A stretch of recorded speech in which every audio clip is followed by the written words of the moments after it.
Oh boy. Going to game 7. Game 7. Hello and welcome into the Knicks-Verse. Into the very bummed Knicks-Verse. This sucks. I mean, I'm not going to sugarcoat this. It sucks. It sucks. It was all right there for the Knicks.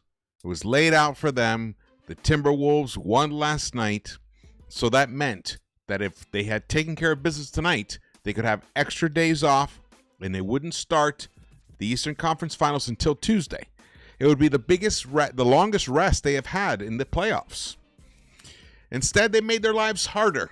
They came out looking like a tired, completely disjointed team, and Jalen Brunson looked like shit in that first half. Looked like utter, total crap in that first half.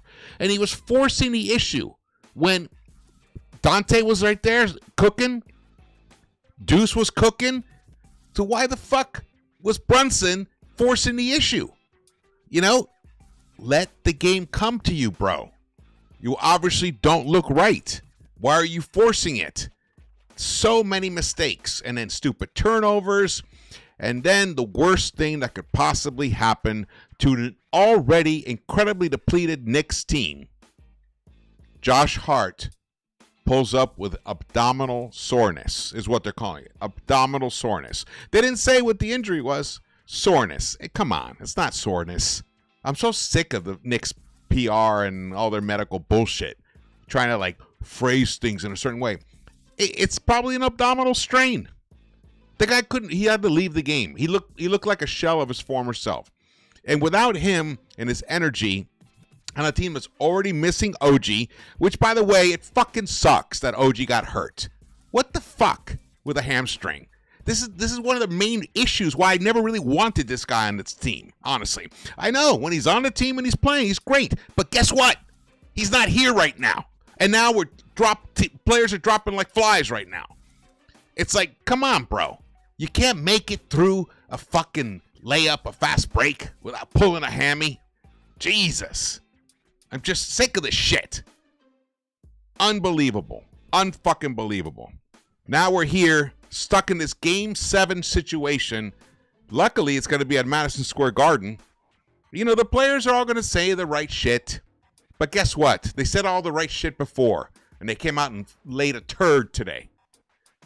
Laid a turd, especially in that second quarter. And the game was right there. The Pacers were actually kind of willing to give you the game. And then you did the thing you shouldn't do on an opponent's home court. Let them believe they can win. You started missing shots, taking shots you shouldn't even take, making bad passes. Also, where was the defense?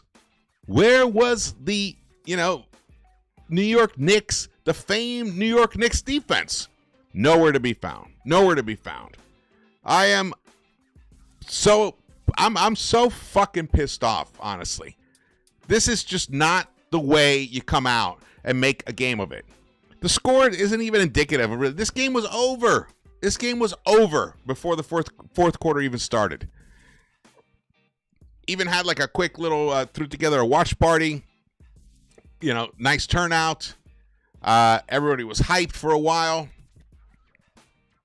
Again, totally disillusioned. Totally disillusioned. Welcome into the Knicks-Verse. My name is George. If you haven't subscribed yet, please do so. Along with hitting the thumbs up button for me. Definitely appreciate that tremendously. Man. First and foremost, I am a fan. So for me, this is incredibly painful to watch this type of stuff. Because now, this is why Game 3 sucked so badly. It was... Now, Josh Hart is hurt. Of course he's hurt.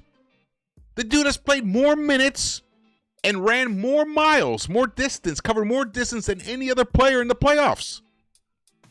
He played 48 minutes for 3 games straight, or even more, maybe. Of course he's going to... I don't even know how he hurt himself, honestly. They kept trying to show this replay, but that wasn't the replay where he really hurt himself. That was the after. He was trying to play through it And that's where the strain was. The injury was earlier.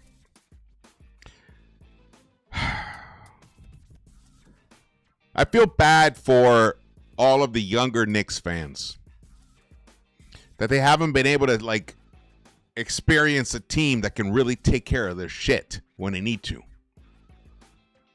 Tonight was an example of a team that did not take care of business. They did not play like a professional team tonight. They did not play like a team who understood the dynamics of the situation. Now you're going back home on, again, short rest, just like last weekend, and where you got motherfucking Mother's Day massacred. Same dynamic, except it's going to be at MSG. Except now we're going to be down Josh Hart. Don't listen to any bullshit that Josh Hart is going to play on Sunday. If he plays on Sunday, it's going to be a fucking miracle. I'm telling you right now. A fucking miracle. Knicks lost 116-103. I do have highlights for you guys. Shout out to the chat. Thank you guys for joining me here. Had to go live. Shout out Jesse. What's up, brother? Drew Reviews, Rudy Pooty, Alex Nadar. Thank you guys for joining me here. Oh, man. I love that optimism, Drew Reviews. I hope you're right. I really do. All I know is leaving too much up for chance at this point.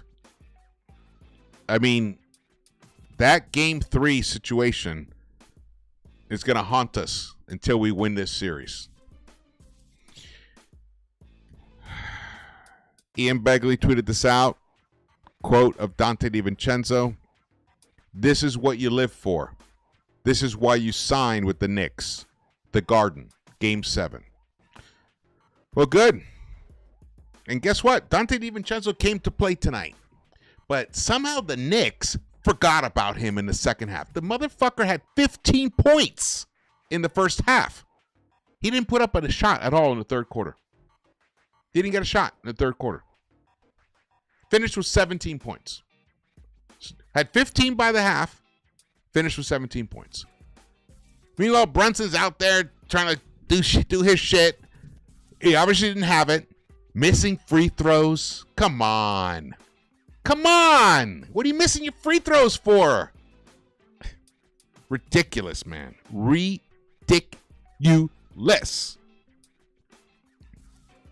Salute to the Knicks family. What's up, Marvin?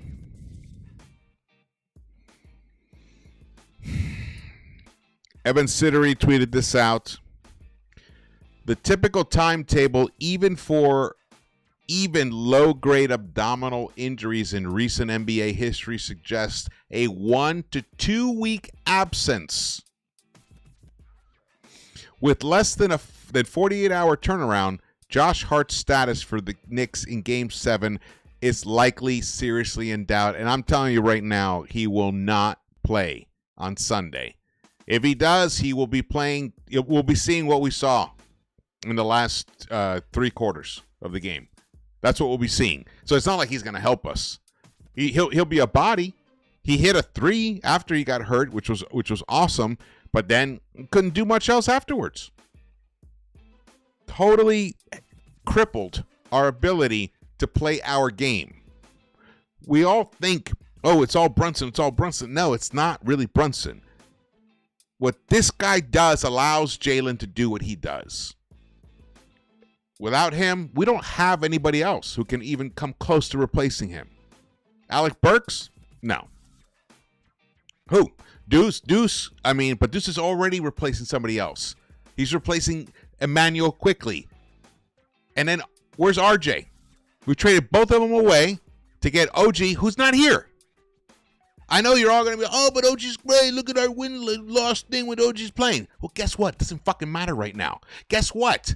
We were here a year ago without OG. So, this is what happens when you gamble like this. The dude has already said this is his second injury this season.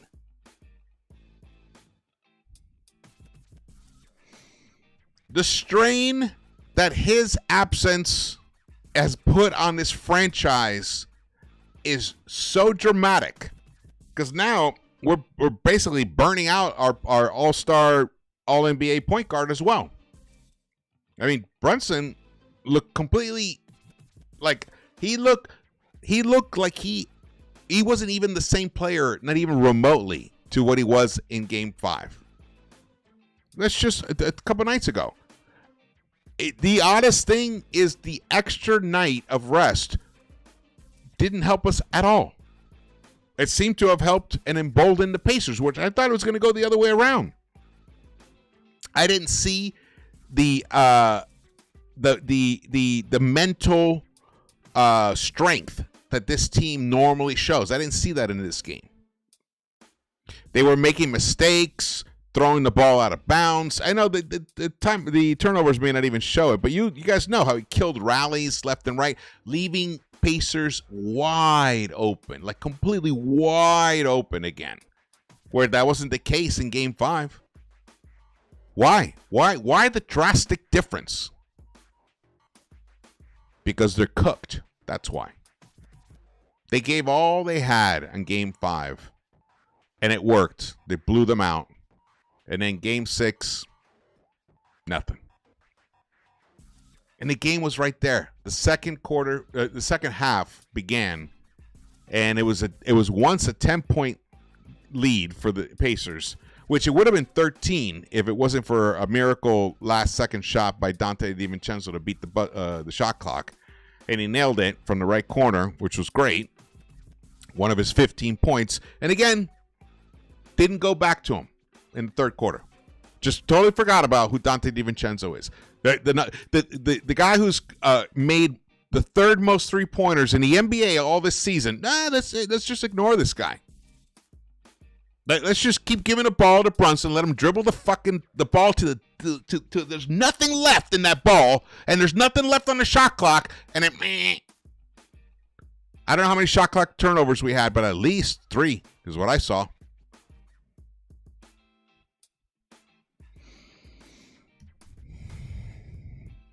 Tom Thibodeau was asked about OG Anunoby's chances of playing in Game 7. Whatever medical says. And what is medical saying? Day to day. So, more bullshit. He's not playing Game 7. He's not one of those guys anyway. He's not a guy that comes out and plays in pain. And plus, it's a hamstring. You know, it's hard to play through a hamstring pain. You can make it worse. It could totally pop. So in that respect, not gonna be that harsh on him. But the fact that he even got the injury to begin with is annoying. But dude was playing 40 minutes a game in the playoffs, averaging 40 minutes a game in the playoffs.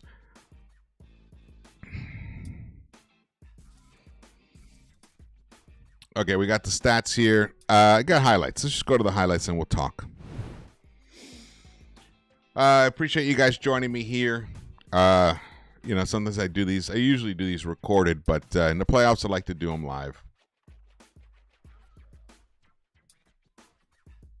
Man. Oh, boy. Just hold on 1 second. Be right back.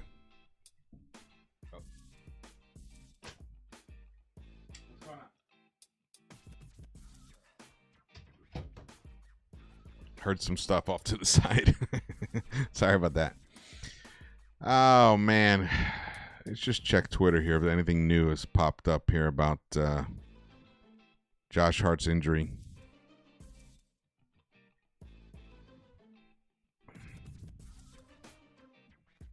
Nothing. All right. So the game got off to, again, kind of a rocky start, but if it wasn't for Mr. Deuce McBride, who was cooking in that first quarter, this thing could have been over much earlier, honestly. But he was so sharp in that first quarter, delivered 11 points, hit all 3 of his three-point attempts, 4 of 5 overall, and Dante as well delivered 10 points, 4 of 8. Brunson was 2 of 7 in the first quarter, and guess what Thibs chose to do? Play him the entire first quarter. Did I say third quarter before? I meant first quarter. He played the entire first quarter, 2 of 7. 5 points, and 1 of 2 from the free throw line. missed all 3 of his three-point attempts. Isaiah Hartenstein, 2 rebounds in the first quarter. That's it. But somehow the Knicks managed to go into the second quarter ahead by 1 point. And a lot of that is because they were missing shots. They were 2 of 7 from the three-point line. But they didn't match our rebounding. Both teams were tied at 13. Both had 5 offensive rebounds. And the Pacers shot 46.4% in the first quarter. The Knicks shot 50%. But once the second quarter came up, it changed dramatically. By the end of the second quarter, the Knicks had lost it 32-21.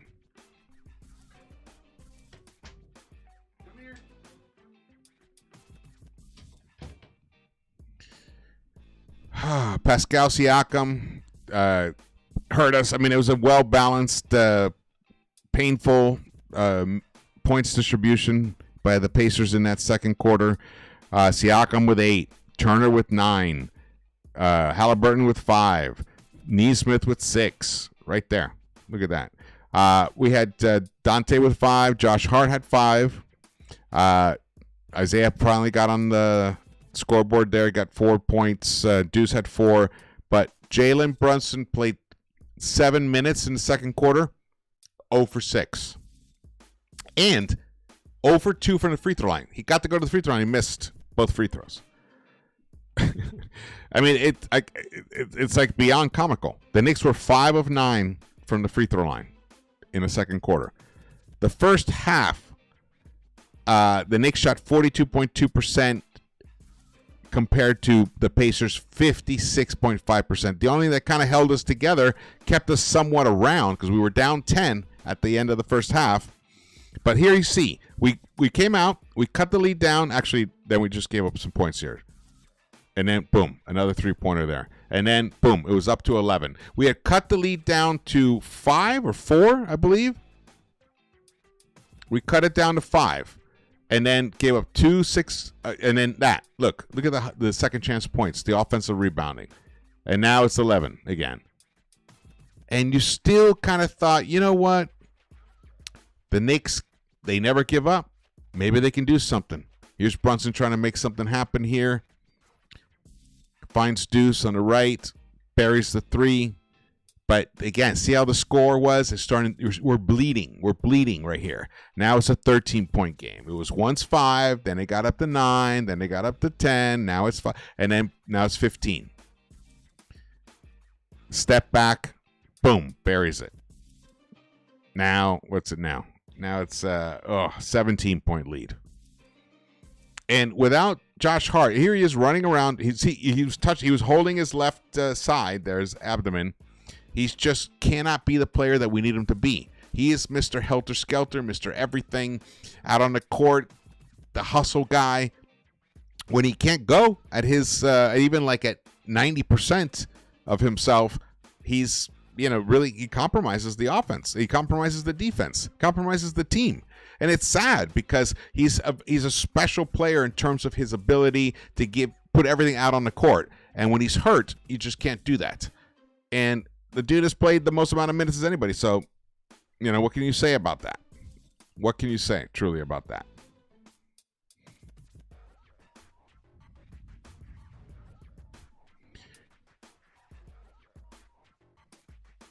What can you say? Josh Hart has played in these playoffs. He's averaged 42.6 minutes per game in 12 games. And Jalen Brunson has averaged, he's in the top 10, 40.7. Now, there's a lot of guys that are not playing anymore that are still up in here. Durant got swept. Trey Murphy, they got swept. AD, gone. Booker, gone. Embiid, gone. We made sure that. LeBron, gone. So of the guys that are still playing now, Josh Hart is 42.6 minutes per game. Luka, 41.8, and then the third guy is Jalen Brunson, 40.7. Nobody from Indiana is anywhere near this level in minutes played because they're a team that is deep. The guy who's averaged the most minutes in the playoffs for Indiana is Tyrese Halliburton, and it's at 35 minutes per game. So the minutes have caught up to the Knicks. The lack of depth has caught up to the Knicks. We gave away Obi for two second-round picks, and there he is punishing us. Punishing us. People mocked Obi, ridiculed Obi. Here he is contributing to a team that is one win away from the Eastern Conference Finals, and we gave him away with nobody to replace him. Because I'll tell you, yes, Precious is a better defender, but Precious disappears often. And he can't hit a three for his life. It's like he has to work so hard to get buckets. He can't create a shot for himself. Meanwhile, Obi gets easy buckets left and right.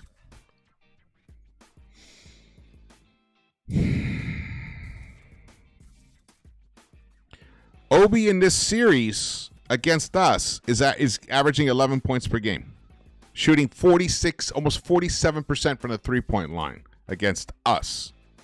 Shooting 60% overall against us. And what do we have to counter with it? Achua, who rarely plays. Burks, who's given us some good minutes here and there. But Burks, I mean, it's just because Bogey's gone. And we traded Grimes. Now, that kind of trade kind of almost worked out because Grimes wouldn't be available. He ended up getting hurt. He's gone for the rest of the season anyway. But maybe there was someone else we could have gotten. Maybe there was a Malcolm Brogdon we could have gotten who could actually handle the ball, who could actually run the second unit, who could maybe give more rest to Brunson.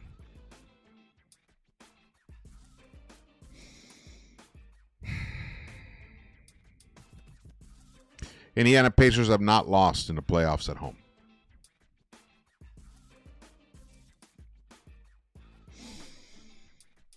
Whew. Let's see here. We got the chat is robust right now. I will have to catch up with that in a little bit. Thank you guys for chiming in there. Appreciate that.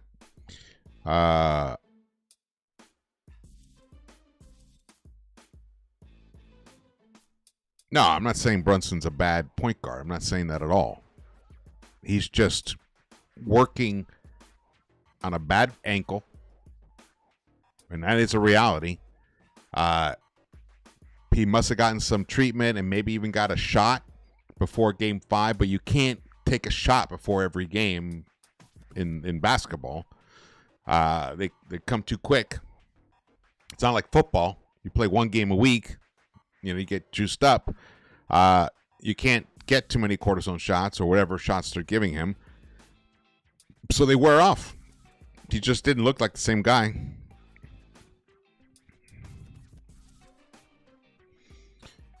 Why, Anna Grill? Because you're playing with fire. You're risking too much. That's why. You don't want to go to a Game 7. Look what happened during this game. We lost Josh Hart. What if in Game 7 we lose Jalen Brunson? It's done. It can happen. We saw it happen tonight. That's why. You don't want to risk things. But this is the situation we're in. And if there is a team that can regroup, pull their shit together, and re-strategize and make some adjustments and come out on Sunday, that's the other issue. It's a quick turnaround, but if anyone can do it, it's this team. I do believe that. And it's not so much that, like, of course, I'm not blind to what's happened, and I'm not, a Pollyanna or like a crazed optimist.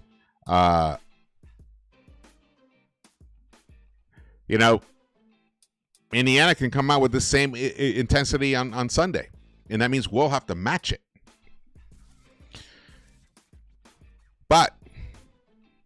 I do believe that the Knicks can take care of business and win that Game 7. The problem is that Game 1 of the Eastern Conference Finals will probably be Tuesday or Wednesday. That's not confirmed 100%. So, again, a very quick turnaround. And if Josh Hart needs a week, then what are we going to do? Who's going to replace him? So then the Eastern Conference Finals is going to be a joke. Unless Obi has somehow miraculously recovered enough to become impactful. Look at this play right here. So yeah, I am concerned. I'm concerned, and you guys know that I'm a pretty positive person in general. But I also am not oblivious to realities of the difficulties that they've put themselves in. I mean, Isaiah Hartenstein looked like a totally different player tonight. I think he had like 1 rebound at the first half.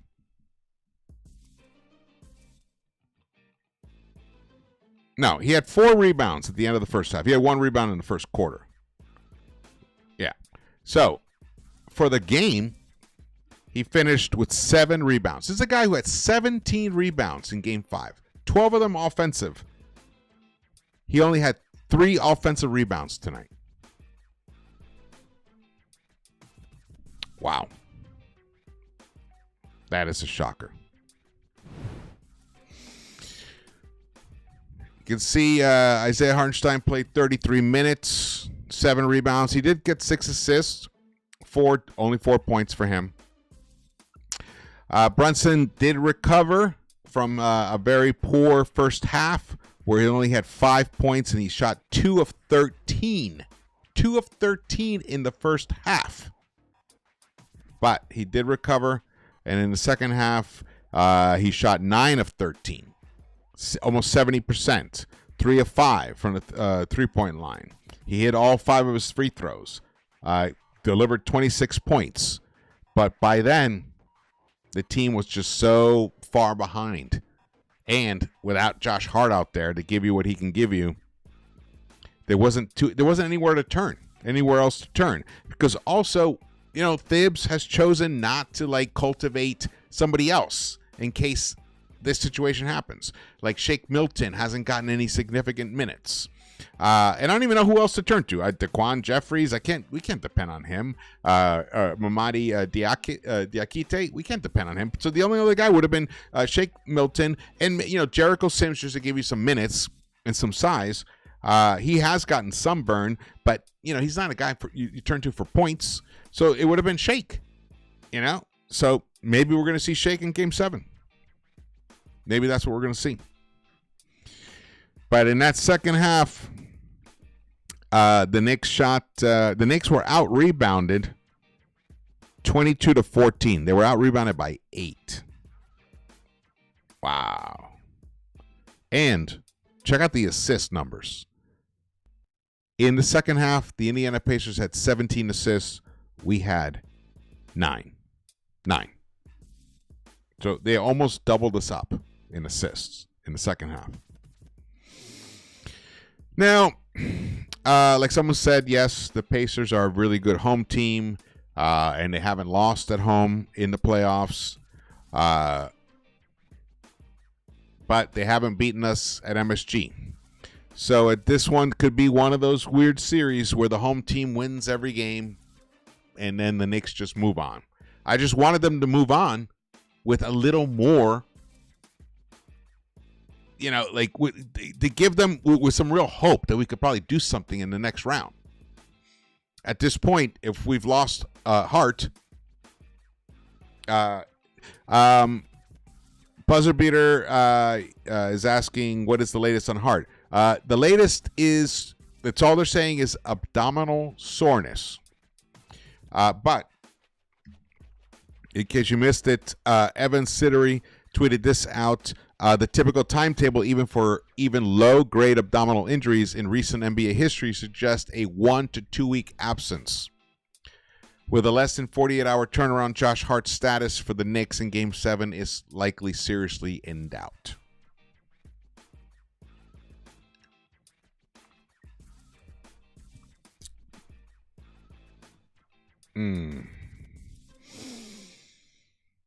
Oh, man. This was a tough game to watch. And yes, Splash, McConnell is so annoying. But where were we? We were like so slow to adjust. He was like, he's like racing up the court with the ball. By now, I mean, this is the 6th game we've watched this. You'd think the other players, if like Deuce is behind him, the other players, someone would step up. Shut this fucker down. You know? Pick up a charge call. Nothing. I don't think there was one charge called in this game for the Knicks. Yeah, Shake can shoot, man. I know he had a bad year this year, but we know how players are. We know how shooters are. Look what happened with Burks. You know, just immediately just became a different player almost literally overnight. Shake could be the same way. He had an amazing season last year for the Sixers, which is why the Bucks had him, and I forgot who else had him. But something's wrong with him. Maybe he's hurt or something. I don't know what happened. But he's on the roster. The franchise, the front office thought it was a good idea to bring him onto this team over somebody else who could really contribute. So why not use him? He's been around enough. It's not like we just got him yesterday.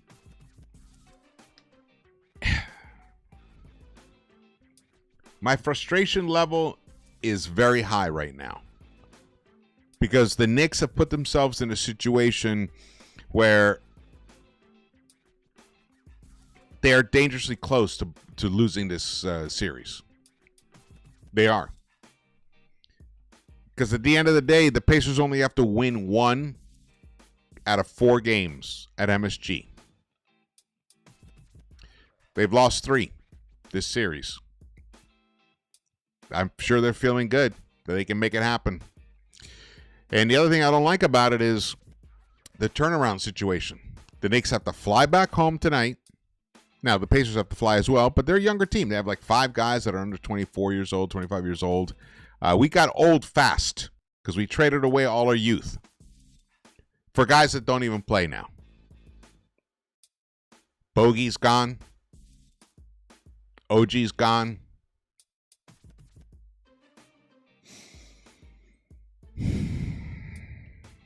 However, all that said, like I said before, if there is a team that has the mental makeup that can regroup and bounce back from a very difficult loss like tonight, it is the Knicks. They already showed it to us.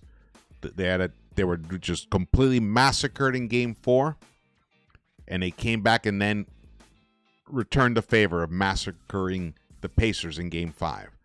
Now they got to do it again for Game 7. Now, it's a little different because the turnaround time is even quicker.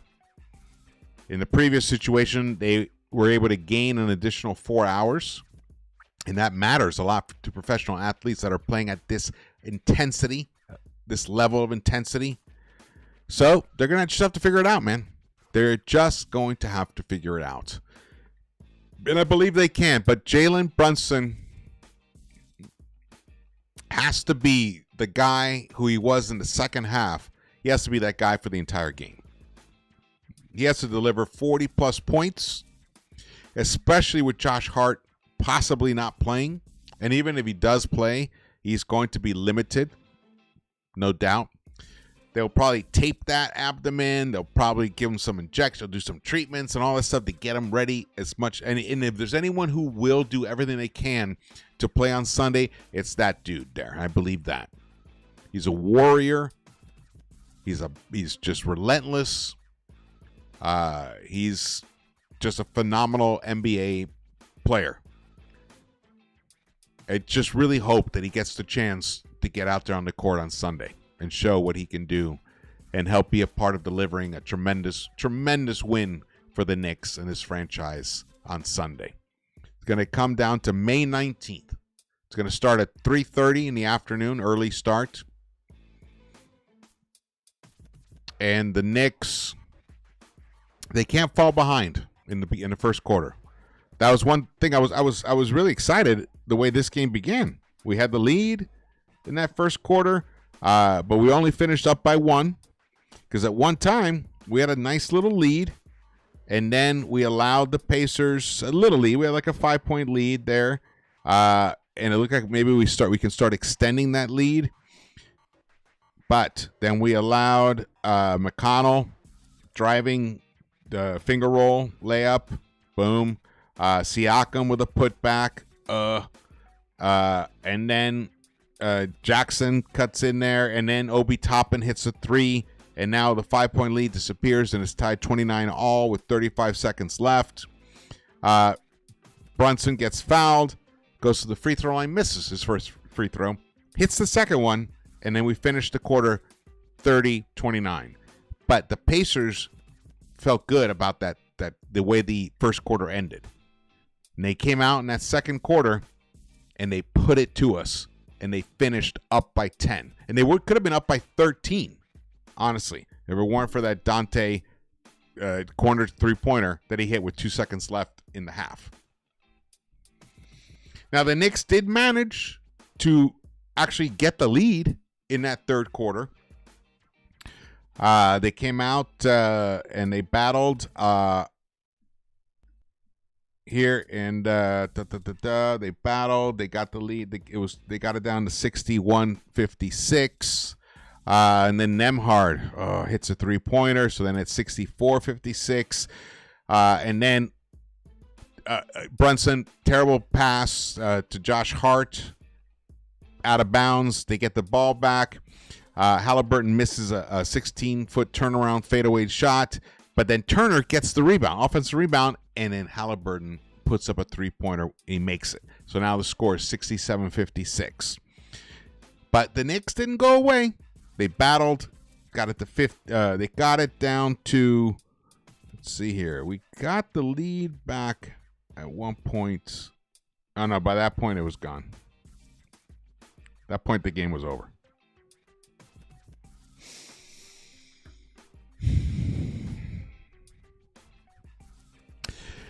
The craziest thing is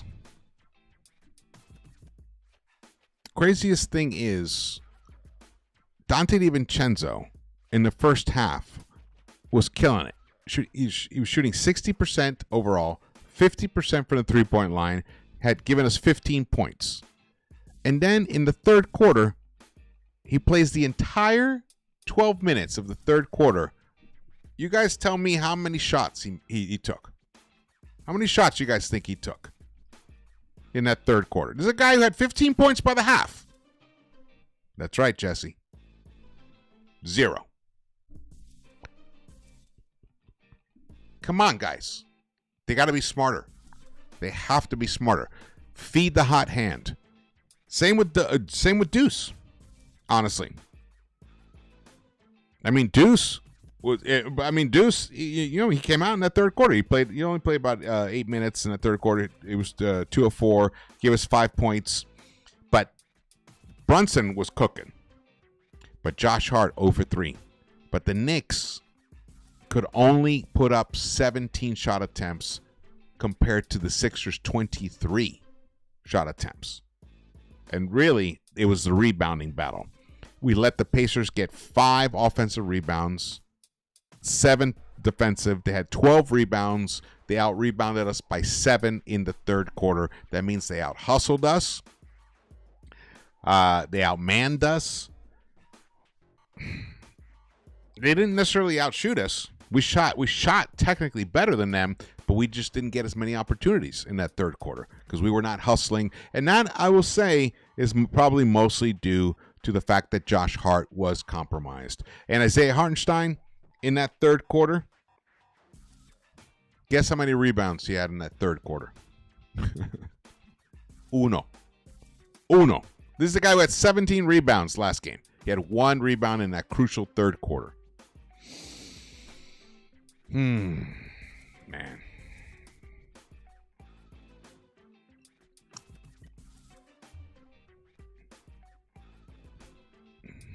What was this?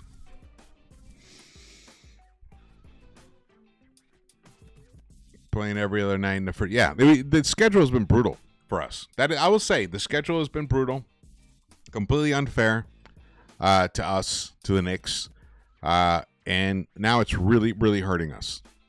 The Knicks overall for the game, they shot barely, 43.9%, 38.2%, but only 34 3-point attempts. Picked up 35 rebounds, 20 assists, and look at the plus minus here. As you can see, Burks was a -6. That makes sense. Siakam came through with 12 points and 8 rebounds and got 2 blocks and 2 steals. But he was cooked a lot by Siakam, who shot 11 of 21. So he shot for the game over 50%, 25 points, 7 rebounds, 5 assists for him. He shot 52.4%. The entire starting unit of the Pacers shot over 50%. Not one player who started was under 50%. And then their 2 main bench guys that came in, McConnell shot 54%, and then Obi, our former backup power forward, was 5 of 6. They shot 83.3% and picked up 4 rebounds and even got a block shot. He played some. Actually, there was one possession where he played some really good defense on Brunson, forced him to miss the shot.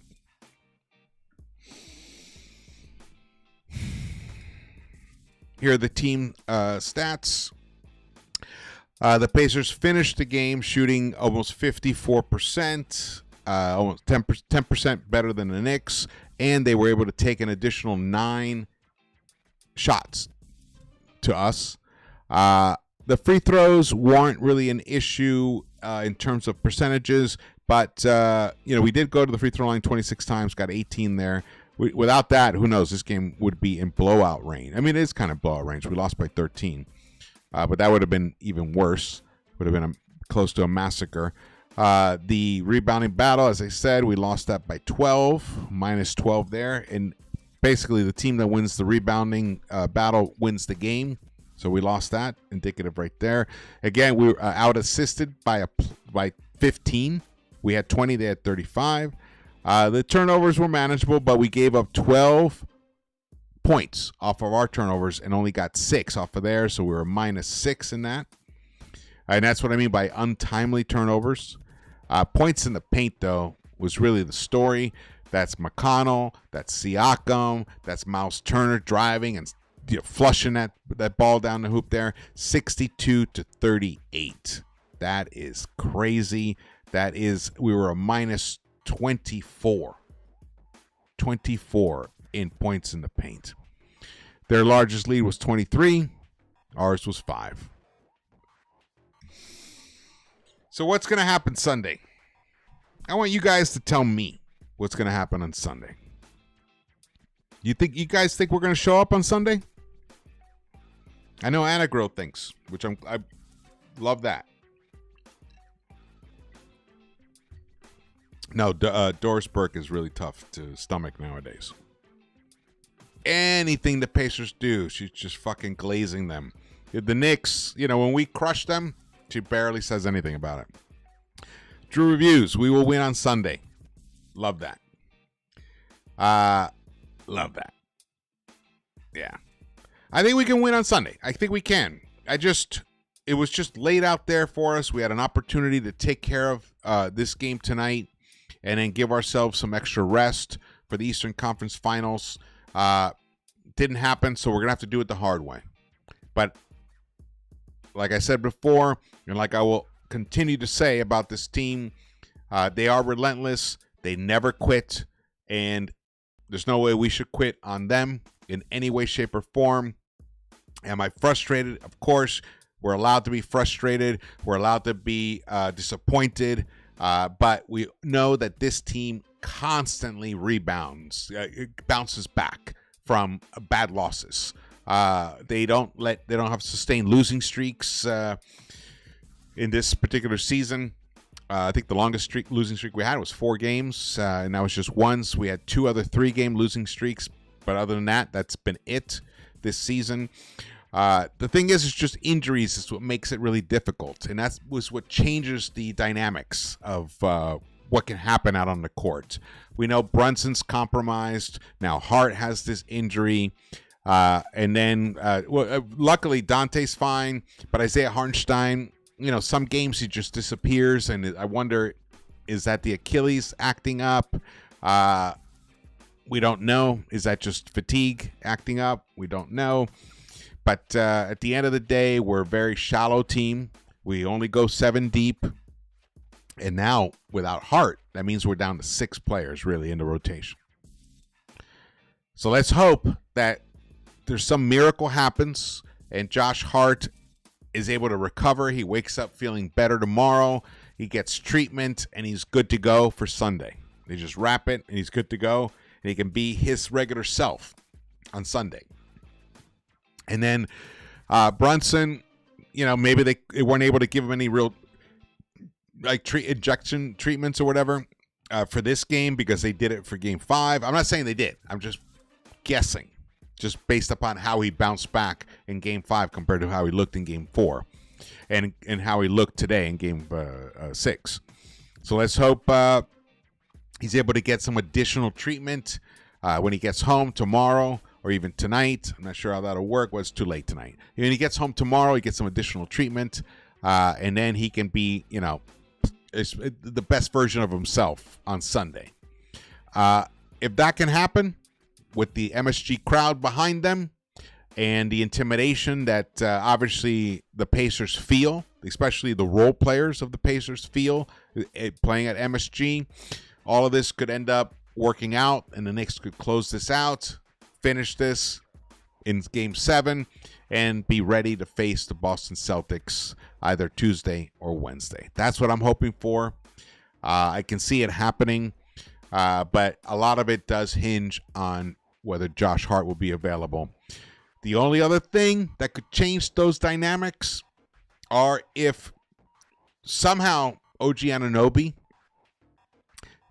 feels well enough to play, where he can even just give us, 10 or 15 minutes on Sunday, where he's like 80% of himself or 85% of himself, but he can, give you that defense. He can give you that length, that size advantage that he gives you, and hit that corner 3. Maybe drive once or twice. He's just such a phenomenal player. Just to have him out on the court could help us tremendously, and especially if Josh Hart is not available. But let's say Josh Hart is available and we can still get OG back. Now that would be an accelerated timeline. I'm not really expecting that. But we've seen miracles before, and let's see if this time we get one of those. All right. Thank you guys so much for watching this. I appreciate it tremendously. Recording these by yourself sometimes is really it's tough, especially when you're really incredibly frustrated by the result and what you've seen, and the team that you know and you love wasn't there today. But I hope that they return on Sunday, and I believe that they can. Shout out to the chat. Jesse Rodriguez, Buzzer Beater, Red Lion, Drew Reviews, Anna Grill, Alex Nader. Thank you guys for joining me here and sticking with me this whole time. The chat has been robust. I have been looking at it. It's been some quality discussion there, like usual. Wampback Doodle, what's up? Not sure I'll be able to do a pregame show for Sunday, but if I do, just look for the announcement, which is why you should turn on the notification bell. And if you haven't subscribed yet, please do so and hit that thumbs up button for me. Would definitely appreciate that. Only got 24 likes right now. Come on, hit that thumbs up button for me. And hit the what do we got going over here? I'd like to blame most of this on Miami. Miami. Yeah, I mean, they look like it today. They look like they were burnt today. But see, that's the thing. They can bounce back. This is the burnt game. They look burnt. I think they can bounce. And we saw it already. They looked burnt last Sunday, came back and just destroyed the Pacers on Tuesday. So I think they can repeat that exact dynamic. And maybe even flip this score where it's 116-103 Knicks, 116. So that's what I'm hoping for. And plus, the MSG crowd can definitely really influence the what actually happens out on that court. I mean, the players feed off of it tremendously. Anna Grill, Knicks by 10. I love that. Okay. Again, my name is George. Please follow me on Twitter, Instagram. Subscribe to this channel if you haven't yet. And if you're watching this later on replay or whatever, drop your comments. I'll read them all. I appreciate it. Like I say, you guys are my collaborators. If I overlook stuff or if I spoke about something, I appreciate when you guys call it out or just share your thoughts in general. I appreciate that tremendously. This Knicks team is not going to quit at all in no way, shape, or form. And I believe we're going to see a very different team out on the court on Sunday than we did tonight. Okay. Thank you for watching this. And I will see you around the Knicks-Verse. Let's go. Let's take care of this on Sunday.